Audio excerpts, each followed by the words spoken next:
FanDuel has released their over-under win totals for the SEC in 2024, and Ole Miss is at 9.5. Will they hit that over?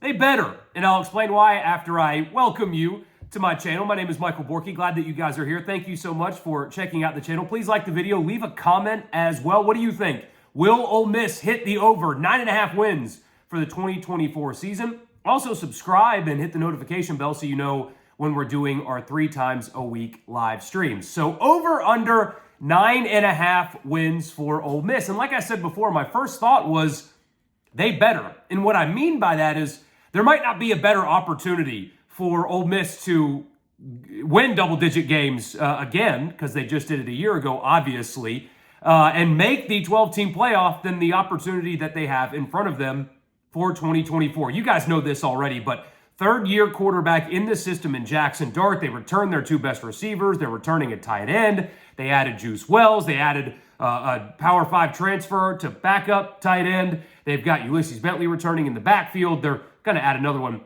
in the transfer portal as well. They have added a ton of experienced players on the lines of scrimmage. So it's not just bodies that they added in the transfer portal. It's Walter Nolan, who's going to possibly, knock on wood, if he stays healthy, going to be a first-round pick in next year's draft. Uman Mielen at edge rusher, who is an all-SEC caliber guy. Chris Paul Jr., who's an all-SEC caliber guy. And the 2 Washington transfers on the offensive line, who are on college football's best offensive line 1 year ago. So it's not just that they've added guys, they've added quality, experienced guys. This roster, this Ole Miss team that Lane Kiffin and staff have acquired personnel-wise, better win double-digit games, or it will just simply be a massive disappointment, if we're being totally honest. And the question really boils down to if you think that they are a playoff team or not. Double-digit win SEC teams are going to make the college football playoff. It will be a very rare exception if they do not. So if you get to 10 wins, you're probably a playoff team in this new era. Gotta love the 12-team playoff. But looking at the schedule, it's more than just who they play. If you look at every schedule, it's more than just who they play. It's where they play these teams and when they play them on the schedule. And that makes a ton of difference. Like the road trip to Baton Rouge, for example, it's always tough. I mean, Baton Rouge, and you know that game's going to be at night. That's a bear. I mean, that's just a miserable place to go play and try to win. But it's especially tough after you play at South Carolina, who, by the way, has a bye week before you go to Columbia. Not a great spot on the schedule to face LSU. But on the flip side, you have Oklahoma, which is one of your 3 most difficult games, I think, if you're Ole Miss, coming off of a bye. So you get a nice little break there. When you play Oklahoma, I think Ole Miss's 3 most difficult games are Georgia, at LSU, Oklahoma, in that order. You get 3 of those at home. That's a nice, or excuse me, 2 of those 3 at home. That's a nice schedule break for Ole Miss. You've got 3 really difficult games on your schedule, preseason top 15 teams. 2 of them are going to be at your place. You should win all of your non-conference games. That helps. I know at Wake Forest in the past for Ole Miss has been a little bit tricky, but significantly better roster Ole Miss has at the present than Wake Forest. So you should win all of your non-conference games. Again, 2 of your 3 most difficult games are at home. You get Oklahoma coming off of a bye. But I really love Ole Miss's road games, absent the trip to Baton Rouge, because that's just difficult.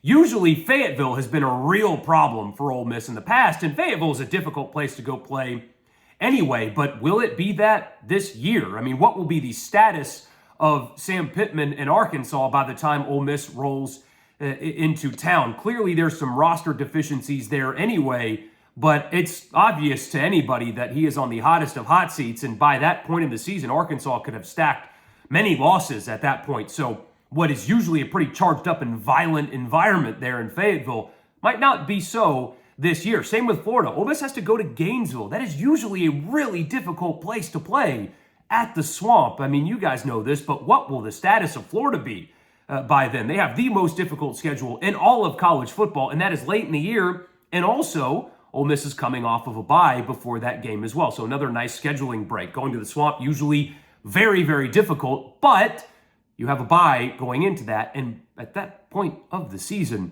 what will Florida be? Will Billy Napier even be on the sidelines? Will Sam Pittman even be on the sidelines for those two teams. So it's an SEC schedule. They're all tough as we do these throughout the offseason. We'll talk about just the difficulty of each schedule for each team. But I do like some of the breaks that Ole Miss got here. Again, they're at South Carolina. South Carolina has an off week before that game, so not a great break there. But again, usually a difficult place to play.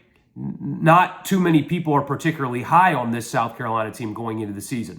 Fayetteville, Gainesville, usually difficult places to play. Not so much this year. You get Oklahoma at home. You get Georgia at home. So there's a real chance for Ole Miss, especially with the aforementioned easy non-conference games, to get to 10 or 11 wins. I definitely, though, if I'm betting on this, I like Ole Miss with the experience, the talent that they have, the returning quarterback. As we sit here in mid-February, as the team is fully healthy, things change, obviously. But as we look at this team and the schedule right now, knowing what we know about them and knowing what we know about the opponents on the schedule, you've got to really like Ole Miss's chances to hit the over here. I would definitely take the over on 9.5 wins for Ole Miss this year. I would actually probably lean closer to the over if it was 10 than I would the under. I do think that this Ole Miss team is poised to make a big-time splash in college football this year. 9.5 wins for Ole Miss.